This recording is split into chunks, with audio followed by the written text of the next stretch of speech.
दोस्तों, आज की इस गौतम बुद्धा मोटिवेशनल स्टोरी के जरिए हम आपको बताएंगे कि बुद्ध के नजरिए से हमारी जिंदगी की कीमत क्या है। हम में से बहुत से लोग अपनी जिंदगी की वैल्यू नहीं समझते और अपने जीवन को ऐसी चीजों में बर्बाद कर देते हैं जिनसे हमारा नुकसान ही होता है। कुछ लोग अपनी जिंदगी शराब के पीछे बर्बाद कर देते हैं, तो कुछ लड़कियों के चक्कर में और कुछ अपनी सारी जिंदगी पैसा पैसा करके बर्बाद कर देते हैं। आज की इस बुद्धा स्टोरी के जरिए आप जानेंगे कि हमारी जिंदगी कितनी कीमती है और हमें अपनी इस कीमती जिंदगी को किस तरह जीना चाहिए। एक बार की बात है, गौतम बुद्ध अपने शिष्यों को जिंदगी से जुड़ी अच्छी बुरी चीजों का ज्ञान दे रहे थे। सभी शिष्य उनकी बातों को बहुत ध्यान से सुन रहे थे। उन सभी में एक शिष्य ऐसा था जिसे प्रश्न पूछने की बहुत आदत थी। वो उठकर गौतम बुद्ध के पास गया और उनसे बोला, आप हमें जिंदगी के बारे में जो कुछ सिखा रहे हैं उस सब का क्या फायदा, क्योंकि हम में से बहुत से बच्चों को ये भी नहीं पता कि हमारे जीवन का मूल्य क्या है और ये जीवन हमारे लिए कितना कीमती है। पहले आप हमें ये बताइए कि इस जीवन का मूल्य क्या है। अपने शिष्य की बात सुनकर गौतम बुद्ध अपने कक्ष में गए और एक चमकता हुआ पत्थर का टुकड़ा लेकर आए। वो टुकड़ा उन्होंने अपने शिष्य को दिया और बोले, मैं तुम्हें इस जीवन का मूल्य तब बताऊंगा जब तुम इस पत्थर का सही मूल्य पता लगाकर आओगे। साथ ही ये ध्यान रखना कि तुम्हें ये पत्थर का टुकड़ा किसी को बेचना नहीं है। गौतम बुद्ध की बात मानकर वो शिष्य बाजार की तरफ चला गया। बाजार में सबसे पहले उसकी नजर एक फल बेचने वाले पर पड़ी और उसने वो पत्थर उस फल वाले को दिखाया और बोला, इस पत्थर के बदले आप मुझे कितने फल दे सकते हो। फल वाला बोला, ये पत्थर कुछ खास तो नहीं है, लेकिन फिर भी इसके बदले में तुम्हें 10 केले दे सकता हूँ। वो शिष्य उस पत्थर को लेकर आगे चला गया। फिर उसे एक सब्जी वाला मिला। शिष्य ने उस सब्जी वाले से उस पत्थर की कीमत पूछी। सब्जी वाले ने उस पत्थर को ध्यान से देखा और बोला, इस पत्थर की कीमत के बदले में तुम्हें ज्यादा से ज्यादा एक बोरी भरकर सब्जियां दे सकता हूँ।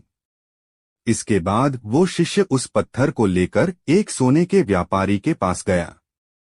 उस पत्थर की टुकड़े की चमक देखते ही उस सुनार ने उसकी कीमत 100 सोने के सिक्के लगाई। शिष्य ने वो टुकड़ा बेचने से मना किया तो वो सुनार उसके बदले 200 सोने के सिक्के देने को भी राजी हो गया। लेकिन शिष्य ने वो पत्थर नहीं बेचा। इसके बाद वो शिष्य एक हीरों के व्यापारी के पास गया और उनके सामने उसने वो पत्थर के टुकड़े को रख दिया। उस पत्थर को देखते ही हीरों के व्यापारी ने एक साफ कपड़ा बिछाया, उस पत्थर को उसके ऊपर रखा, फिर उसकी परिक्रमा की और हाथ जोड़कर उस पत्थर को कपड़े में लपेटते हुए वो बोला, तुम जिसे मामूली पत्थर समझकर उसकी कीमत पूछ रहे हो, असल में ये एक बेशकीमती रूबी है। ऐसा रूबी हर किसी को नहीं मिलता। मैं अगर अपना सब कुछ बेच भी दूं तो भी इसकी कीमत नहीं चुका सकता। उस व्यापारी की बातें सुनकर वो शिष्य हैरान हो गया। वो दौड़ा दौड़ा सीधा बुद्ध के पास आया और उन्हें उसने जो कुछ भी बाजार में हुआ वो सब बताया। उसकी अचरज भरी बातें सुनकर गौतम बुद्ध बोले, तुम्हारे सवाल का जवाब इस रूबी की कीमत में ही छिपा है। हमारा जीवन भी एक रूबी है।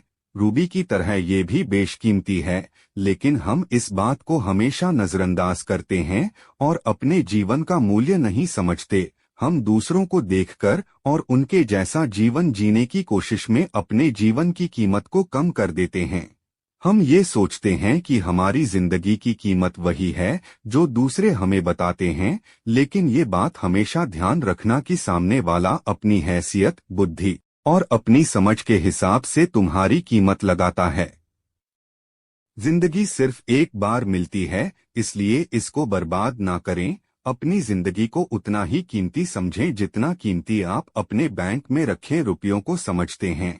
आज के समय में लोग अपनी जिंदगी से ज्यादा कीमती प्यार, पैसों और दिखावे से भरी चीजों को समझते हैं। प्यार के चक्कर में लोग सुसाइड कर लेते हैं। पैसों के चक्कर में ऐसा काम करने लग जाते हैं जिससे उनकी जिंदगी बर्बाद हो जाती है। नाम कमाने के चक्कर में उल्टे सीधे काम करने लग जाते हैं। हमेशा याद रखें कि दिखावा करना जरूरी नहीं है। प्यार दोबारा मिल सकता है, पैसा फिर कमाया जा सकता है, लेकिन जिंदगी को फिर से पाया नहीं जा सकता। इसलिए अपनी इस बेशकीमती जिंदगी को अच्छे से जिएं, हर पल का आनंद लें। कभी ये ना सोचें कि आप इस दुनिया में किसी काम के नहीं है, ना कभी ये सोचें कि आपकी जिंदगी व्यर्थ है। आपके होने या ना होने से कुछ फर्क नहीं पड़ता।